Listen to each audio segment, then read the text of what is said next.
Awesome. Hello and welcome everyone to another episode of Align, where we help you align with your true self, others, and your desired outcome to live your best life. Today we have an awesome new friend in town, Jay. Do you prefer Jay or do you prefer your full name? Jay's fine. Jay's fine. Okay, perfect. We have Jay, and a little bit of background.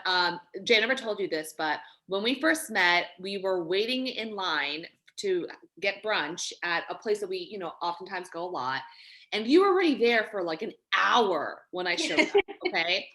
My hangry behind was like, I'm starting to get impatient. I'm starting to get nasty, right? It's been like 15 minutes. And I looked at you and I was like, she's literally like smiling like an angel. Like she's so happy to be outside in the freezing cold, waiting, like so grateful. And I was like, what is like this girl has a lot of patience. That like really triggered to me, like, like this, like there's something about you did not complain once. You were such an angel about it and such a doll. And then when I've learned a little bit more about you and that you have a very technical background, I was like, I need this girl on my show. Like she's the definition of a femininity. And I was like, I need this girl here. So that's how you're on.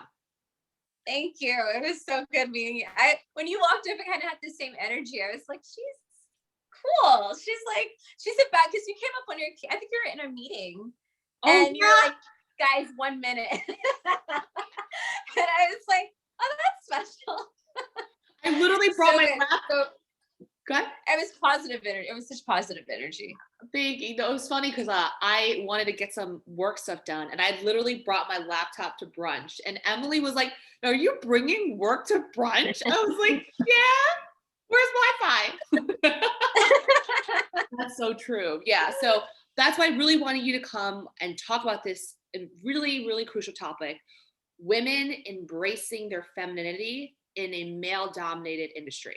And I think it's something that you and I have discovered that we share very similar experiences, even though in very different industries. So would love to hear, let's dive right in, a little more about your background, how you became who you are, and how you kind of thrived in that kind of environment. So I think to start, like, obviously you have a very exotic look. And I was like, what are you? Like, literally, what are you? So in terms of background, like, what is your background? And then also, given your very diverse background, what did your family think or teach you about being a woman? Like, what did it mean to be a woman? So I am African American, Native American, and British. Love it. And my mom, she just was growing up. She was a very positive, like, feminine role model. She was very strong, very focused, very independent, never complained. And she was also very adamant about instilling that same sense of like independence. And, you have to do everything for yourself. You can't really depend on anyone to take care of you or, go through school for you or do anything for you. It's really up to you to sort of carve your own lane out. Mm-hmm. And so from early on, she just instilled that just daily with schoolwork, friends, things that she was doing. She got her master's when I was probably like 8, and to see her struggle and work through like a full-time job, raise me, and also go to school was a lot to watch, but it was inspiring as well. So I think that I had that experience specifically probably had a lot to do with just watching her struggle and find her way. Helped me sort of want to be like that. I love that. Very similar to you. I mean, my mom has taught me, by the way, I was getting chills when you were talking about your mom. Like, I still have it as I'm talking. I need to like chill it out a little bit because it is cold in here. But my mom has obviously, she's taught me a lot of things, but I don't know why. The one thing that like I can never get out of my head, I was like, I don't know, maybe 12, 11.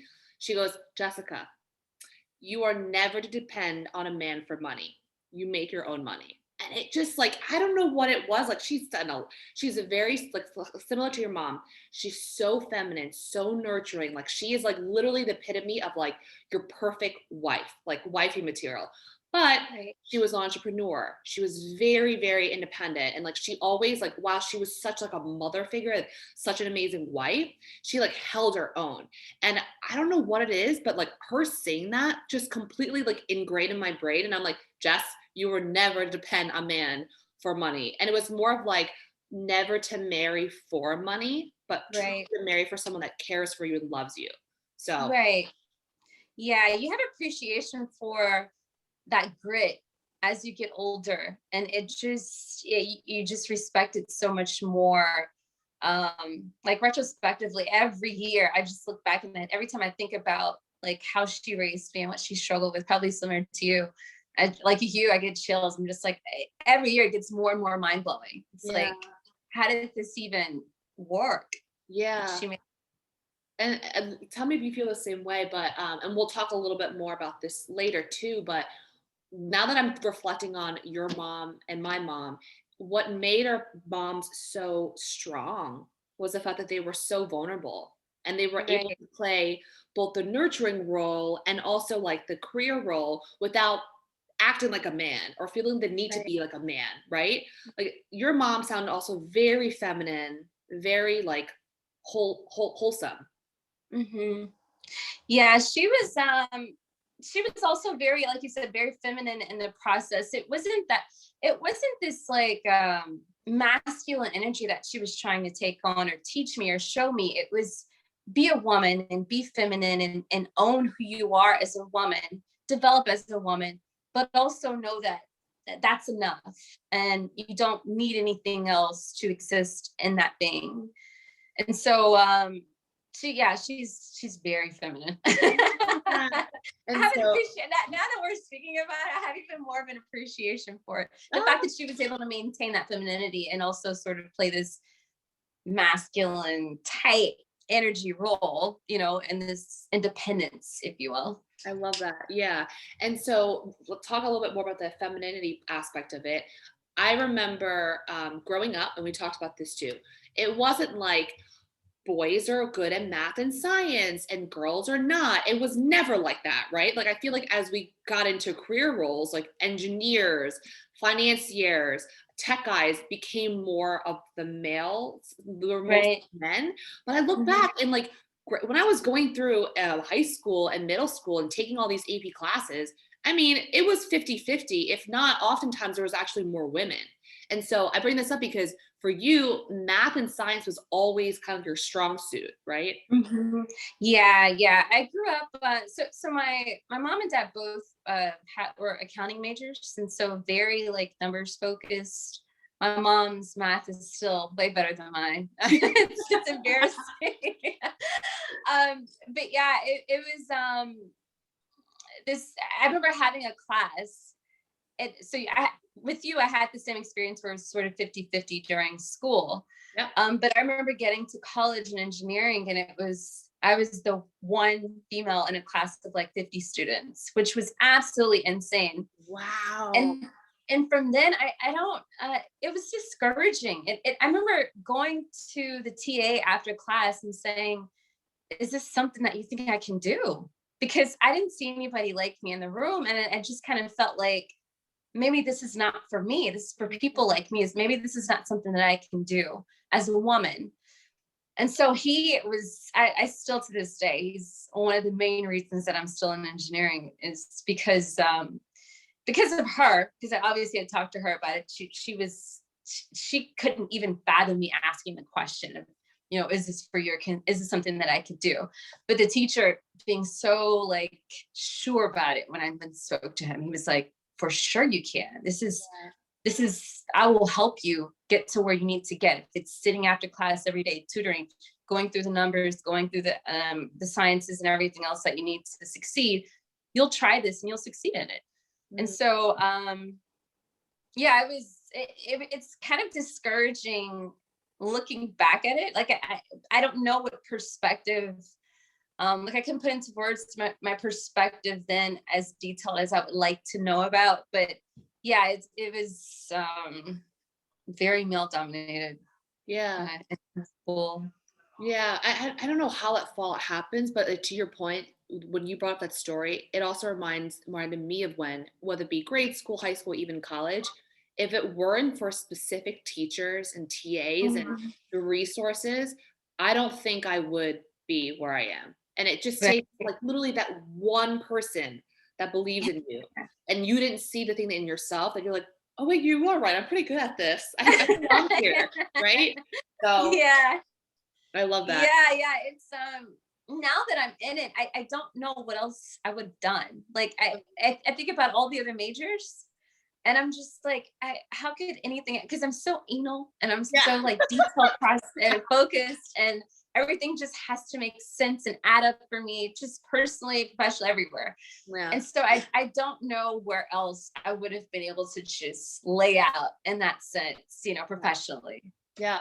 Speaking of that, the fact that you like things very particular, you're very detail oriented, and it seems like you're more of the logical sense, right? Mhm. One thing that we talked about this, where your mom and the way she instilled in you about, career always comes first.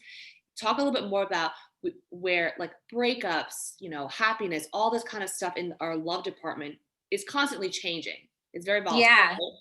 But then in your career, that was the safety or the consistency you had. So like talk a little bit more about that, of how like, you felt grounded in your career, even if in your love life things were like a roller coaster, which we all have those years, right? Yeah. Yeah. I mean, I was, when I was majoring in engineering, I was in a long-term relationship with like, I don't know, like 2 years or something like that. And it was really serious. Really, it was my first relationship ever. Yeah. And so when that ended, which was the biggest heartbreak of your whole life, your first relationship, Woo! my mom just kept saying, as hard as I was like crying and as sad as I was, my mom was like, whatever you do, just get up and go to work, go to class. I will be here to hold you when you finish. Physically, I will be standing outside if that's what you need, but you have to keep going to work and going to class. And so I just kind of blindly followed that. It was like, I don't have the strength to even do this or the brain to even comprehend what's being said.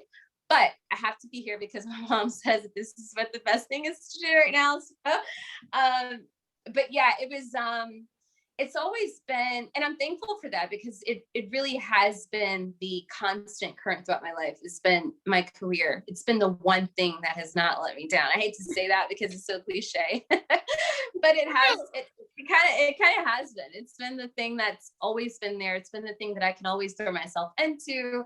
It's been a thing where I can also find a lot of confidence. Yeah. And so when I didn't have it personally.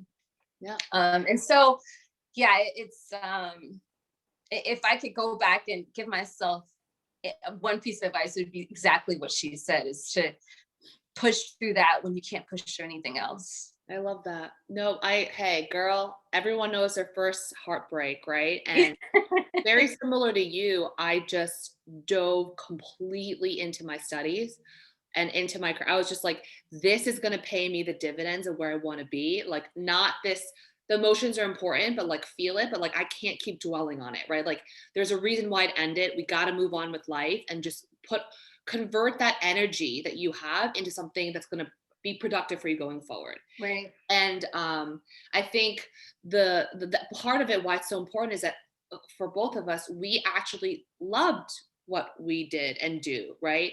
So it never felt like work. And I feel like the important thing through breakup I've learned is you just need to find something you're really passionate about and pour Mhm. all the tears that you're crying into that. Yeah, Right? Like it's make pointless.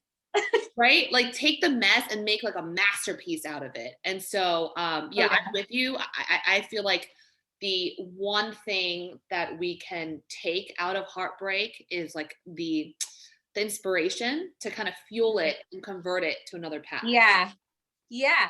Yeah. And people don't realize, you kind of build strength in those times and you Sure. build so much more love for your career Yeah. after every single heartbreak or every single, I mean, that you have health scares, you have all kinds of things that happen in life.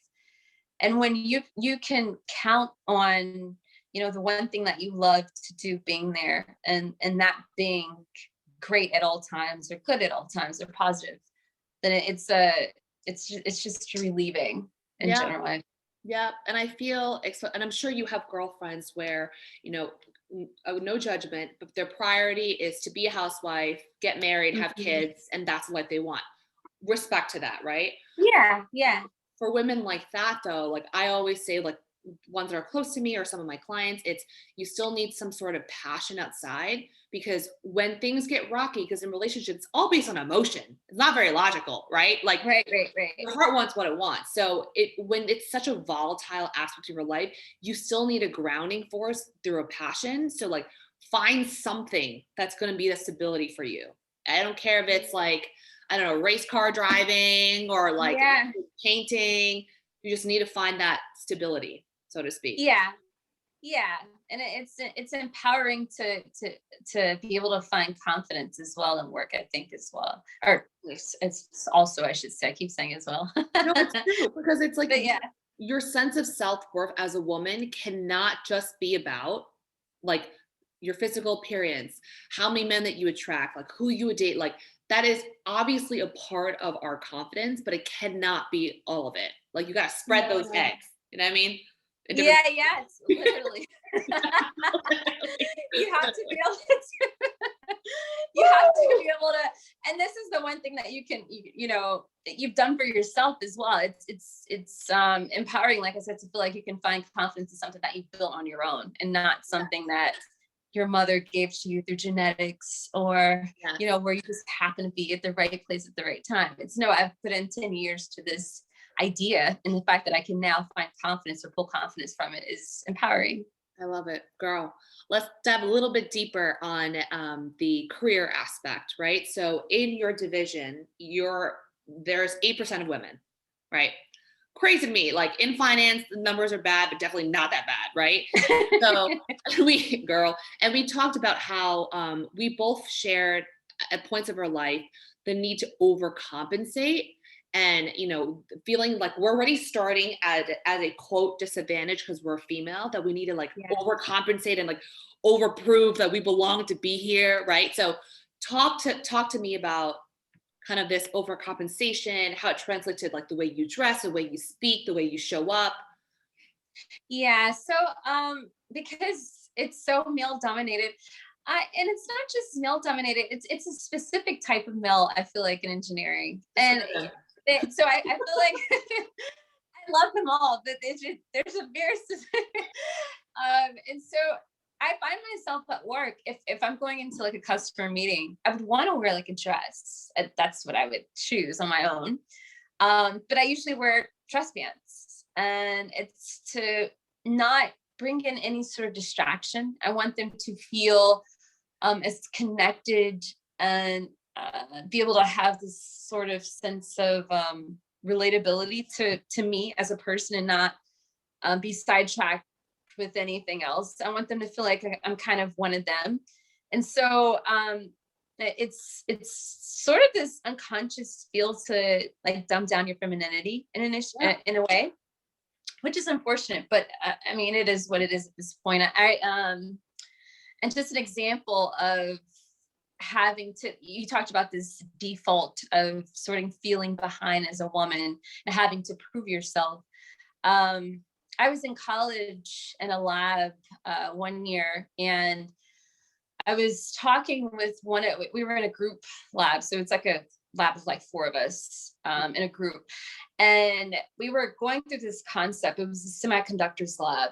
And I remember going through some of the steps on my own. They gave me some portion of it to sort of work through. We had to split the experiment up into parts. And I went off and did that part, came back with all my findings. And we were now to present to like a larger group. And so I was going in to present my part. And for some reason, like one of the guys in the group that we were presenting to did not believe what I was saying. And so I kept trying and kept going, and like, this is basically what it is. And so one of my partners in my group actually saw what was happening. So he kind of jumped in and said the exact same thing that I did. Oh And the God. guy that we were presenting to was like, oh, okay, yeah, it makes sense now. And it's like, wait, I Whoa. just said the same thing. And so yeah, you kind of feel this default of having to go and overwork to prove yourself. Yeah. It gives you a tougher skin, but it's just you kind of feel like it doesn't have to be that tough. It shouldn't have to be that tough of a skin to exist as a female engineer, you know? Yeah, no, I'm with you. I feel like when I first started my career in the first couple of years, I felt the need to wear, more pants, not dresses, not so much colorful. And like, me on my weekend, I am very Yeah. colorful in my own skin. And at work, I was like very blue and black and white, like just very kind of Right. tamed. And I felt like I had to act like I felt like I had to scale up the masculine parts of myself and turn Mhm. down the feminine parts of myself, right? To your point, like I didn't want any part of my femininity to be like a ding, right? Or like a reason of why like I couldn't do this, I couldn't or wasn't taken seriously, all that stuff. And it took me until I would say the last couple of years where something just switched in me and I'm like, what my power is the fact that I'm female and the Yeah. fact that I am more, to your point, like I don't mean to be like sexist, but generally speaking, we are more team oriented, we're more empathetic, we're more compassionate. Like we read between the lines, like we can pick a body language and cues that guys they just power through. They're not listening, they just go straight for it, right? Right. And Mhm. so it was literally retraining myself to like actually find like pride in being a feminine. But Yeah. to be fair though, even when I finally converted my outfits to be more dresses and more colorful, whatever, I would get comments from older women. Are we surprised? Not at all, No. right? And it was just so interesting. Like the group that I thought I was going to get like X'd out of, right? Or like not taken seriously, it was never men. And Wow. it was always just, and you could talk a little more about it too. There historically has only been a certain amount of women in these kind of roles. And so it's like becomes like competition. Like there's only room Right. enough for like one or two, whatever. And I don't want to blame it on just the women. Like I'm sure they felt the need to be competitive for whatever reason. Maybe they were only Right. given like two slots. I don't know. Right. But it was just interesting how I started getting comments and it was never from men. And like, even like to be fair, like maybe some men thought it, but that the audacity for women to call me out for wearing business appropriate outfits that were just colorful, or it was a dress, or God forbid you saw my knee, Mm. my knee, so distracting. You know what I mean? So, but like, talk to me about like the the little bit of the competition amongst women that you also see in your field. Yeah, it's the same vibe. I feel it's the same energy where there's so few women in the division that they feel like, well, you're not going to take my spot here as the woman here, and you're not going to take the next female executive spot that I'm going up for. And it's this unconscious pitting of women like against each other, and it's so unfortunate because there really is enough room for everybody, and there's enough room for all females to come in and do whatever they like. It's just we feel this undercurrent that there's not, and this illogical thinking of I'm gonna get her out before she takes my spot. Yeah. And I don't know how you I think it's just gonna have to probably evolve naturally where um the more numbers you have, the more comfortable people feel about the spots Yeah. you know Yeah. of their RP field. Yeah. And I feel like there's so much talk. At least people are talking about this now, or like it's not like it's a topic that no one ever knows. Like, people there's a little bit pro, like get more women, to get more people of color in, all that good stuff. But I'm like, Mhm. ultimately, it's gonna take the women at those seats to act the way Right. to get Mhm. us up. Period. Right. Right? Yeah. Just say a huge game and all this stuff. And I'm sure you've seen it too. There are women who are out there preaching things. And when you know them personally behind the scenes, I'm like, that is not who you are in real life Yeah. at all. Right. Yeah. So it's going to take whoever can get in those seats. It's going to take those women to really pull it up and make it lead by example. That's it. Yeah. There's Yeah. nothing, people don't learn by words, right? Sorry, go ahead. Right. And we don't have a lot of in engineering, it's more of a resource issue. You know, start you can't think, okay, I'm going to go pull more women into engineering by going to colleges, because they're not there, right? Yeah. The percentages are still very low. You go into high schools, okay, maybe I can start there. You know, it's a better starting point, but it's got to start down to like the elementary level. You have to start instilling in girls that they can do math, and this is something that is going to welcome them and be a benefit to them in the long run, and that they have the actual ability to accomplish and achieve a math related field or STEM related field. And so I think that is a lot of people talk about like pulling more women into these male dominated fields, but it has to start earlier than just the college level.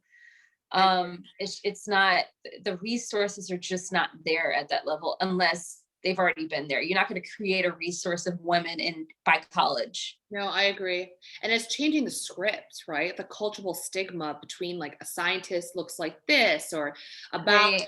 a ballerina looks like that. You know, like we Right. just need to start tearing that apart.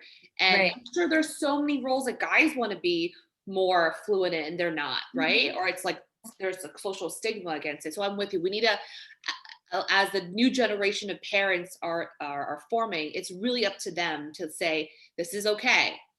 You can do this, right? The way that your Right. mom and my mom looked at us and was like, world's your oyster.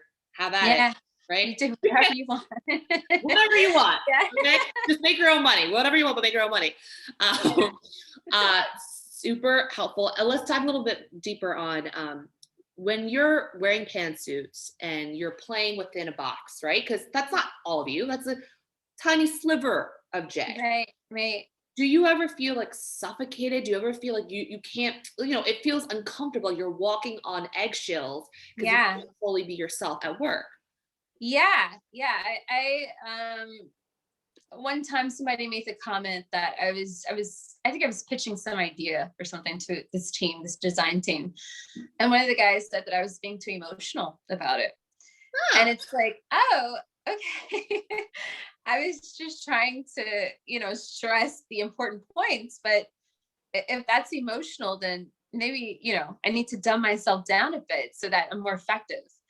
But that is just one example of the parts of me that I feel like I dumb down to sort of, I guess, communicate more effectively with it. I guess that's what they want to see. Yeah. Is this pale, presentation of myself, and no passion, I don't know. I feel like in general, women are probably more emotional. I mean, naturally we are. Yeah. But to feel like I have to dumb that down so that you don't feel like I'm overcompensating or that I'm being too aggressive in how I approach an idea is not fair. Yeah. No, I agree with that. See, my thing is I've never found, first of all, it's a very inappropriate comment. Yeah. I'm sure you could like get him in trouble for that. So that was really color in so many ways. But I mean, isn't the whole point of creating something new, and as an engineer, you're a creator, to be passionate about something, Yeah. right? Like, isn't that the whole point of creation? Yeah. You want to believe in what you're doing. And Right. as the audience, you want to know that the person presenting to you they are passionate about what they're doing, and they are passionate about the idea, because kind of honestly, if they're not passionate about it, it probably doesn't work. So Yeah. it's, you need some sort of pull behind it. Yeah. And I feel like someone who makes a comment like that, it says more about him than it says about you. It shows his lack of, candidly speaking, like feeling range, right? Like if there's Right. only one range that you can kind of work with, I don't know how you're going to ever pitch to a client. I don't know how you're ever going to influence people. I don't know how you're ever going to like give a motivational like speech of any kind, right? To influence your ways. Because like if you live in this one dimension, there's a lot of dimensions, honey, across this world, and people in the back, Yeah. right? Yeah. And I thought they would, I'd appreciate the emotion. I think if somebody were just, even if it's this sort of this negative current to the emotion, if you want to call it that. Yeah. I think I'd appreciate just the idea that they believe in it so much. It's kind of like, well, why don't I believe in it like that? And, maybe it is right. Maybe it is something worth getting behind. Yeah. So yeah. And I just feel, think about it. Like, I'm sure men or people at work have displayed anger, right? Mhm. But somehow that emotion's okay. Yeah. You know what I mean? Like, it doesn't make any. I really feel like the answer to this is like, we just all have to lead by example, right? Like, Yeah. you have to own. I think the biggest struggle that I've always had was I'm so like sure and unapologetically myself, but I also need to be mindful of my audience, right? Like, I think for me, it's like I always kind of struggle between, I want to make the person feel very comfortable in my presence, but I'm not going to dim down who I am, right? Mhm. And so it becomes like a balance of like, okay, in a corporate setting, you still have to, in a way, like play within like the rules and dimensions. But Right. that's why I feel like what's been effective is I don't show 100 immediately. I gradually take you along the journey. Yeah. So Yeah. once I won you over 10, okay, I want to move you to 20. Then I want to 30. So then like they've actually moved along, but they didn't know they were moving along. They're like, oh, Yeah. oh, emotion? Great. Great. Right. So I feel like I think it becomes a delicate balance between like, unfortunately, we are still the minorities, and we're gonna have to find a way to express ourselves that we're being heard, Yeah. but then gently pull them along so it's a little Yeah. bit more balanced. Yeah. Yeah. I totally agree. It's you're looking back and you're looking forward and you're looking, so you have to look all the way. Yeah, up, You have down. to stay conscious of all angles to try to make a better world for women in male dominated areas. Yeah, yeah. So with that, what would you say for women like us, right? We're in a male dominated field. How can we encourage each other? How can we support each other? For me, I always think I don't like to be the damsel when distressed. Like, sure, there's Mhm. things that men and other people can do, but like ultimately, like it's our life. We want to make it Mhm. better. So what are some things that you think that we as women can do better? I think the main thing I'd say is to empower, have just as much support for the next woman as you would the next man. Not to overcompensate in that support, but just don't have this unconscious bias as to how many spots there are to be taken, or the fact that the next woman is there to take your spot, because it's not necessarily what it is, and most of the time it's not what it is. Right. So just have more compassion towards the next woman as you would the next man. I love that equal. And also my thing is, you should have a little more confidence in yourself that Mhm. someone else, guy or girl, isn't going to take your seat. Like, you should Right. focus on your craft and make it so Yeah. that it's irreplaceable, right? Like, Yeah. and there's always going to be someone younger with more degrees and all this stuff, right? Like, what's so special and unique about you that is literally irreplaceable? If you can't figure that out, you should probably focus on that more than like all the other competition out there. Right. So, Right. and I think also, no, go ahead. Sorry. it's good to find your own niche in these environments, I should say. Because when you can own that and present that well, and people know you for that, that's also something that I think is appreciated by other women and also men as well. Yeah, no, I agree. And I was also very happy to hear, like, for example, your company, they do gender studies, they like kind of walk Mhm. people through biases. And we both Mhm. kind of agreed that often, most of the time, men are just unaware of these biases because they Mhm. aren't women. They haven't gone through the same stuff we have, and it's not their fault, right? And like being an angry feminist is not going to change anything, right? So, talk to me about like what you've seen that has worked, where companies have kind of embraced it, how men kind of react to it, and how they've kind of reached out to you and kind of find ways to actually support you once they've had that like light bulb moment. Yeah. So we have a series of like gender biased trainings that we do, Yeah. in the form of trainings and experiments. So I think the biggest training that they have is like half an experiment, half a training. So they have guys that, if everybody will suggest a name for a guy, so you'd have just as many men in the room as you would women, and you run different experiments in terms of, okay, put a blindfold on and answer this question, and what would you think this answer, who would you think this is coming from, a man or a woman? And then they have there's a series of experiments and activities like that, and then they have obviously a video where they go through different statistics and stories and ideas within this problem of women not really having a voice in male dominated environments. And a lot of the times men come out like being in shock because they really did not know it was there. Once you can have them aware of the idea of this all, I think it's from there, it's easy. They want to know more, they want to do better. I've had engineers reach out to me and ask me, am I reacting in the right way in the situation, and how would you have reacted? And I feel so bad because I should not have said this comment to her. And it's just once they know that it's there, they want to do better. So I think that's encouraging for us as women. Yeah.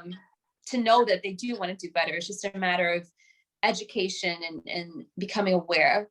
Yeah.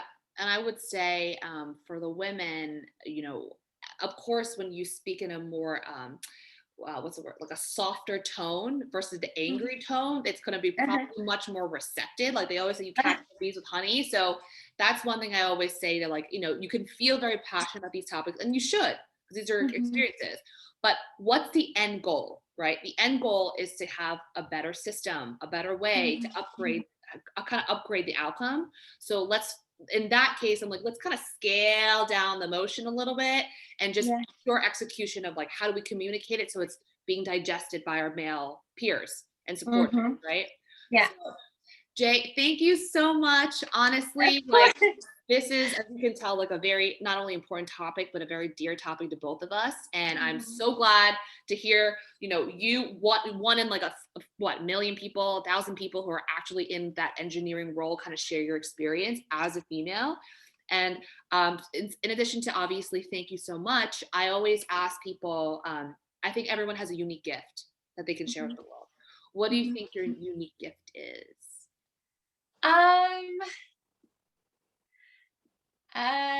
Maybe patience. Girl, yes.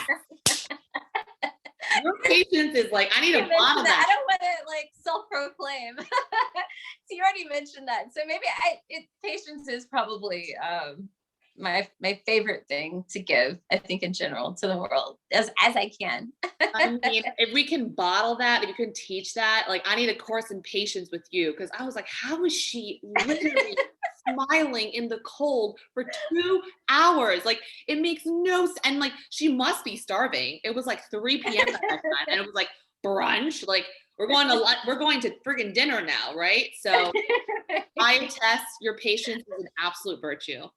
Thank you. You got it, girl. Well, thank you again, and I will see you soon. Yes, thank you for having me. I appreciate it. Thank you for also putting this on the forefront. I think it's so important, as you mentioned, that we bring this up as much as possible in the best ways we can, without being, too aggressive. Perfect. Yeah, of course, girl. Listen, we're in a glow up world, right? We gotta know better to do better. Yeah. Yep. You're right. I love it, girl. See you soon, Jay. Okay. Bye. Bye, dear.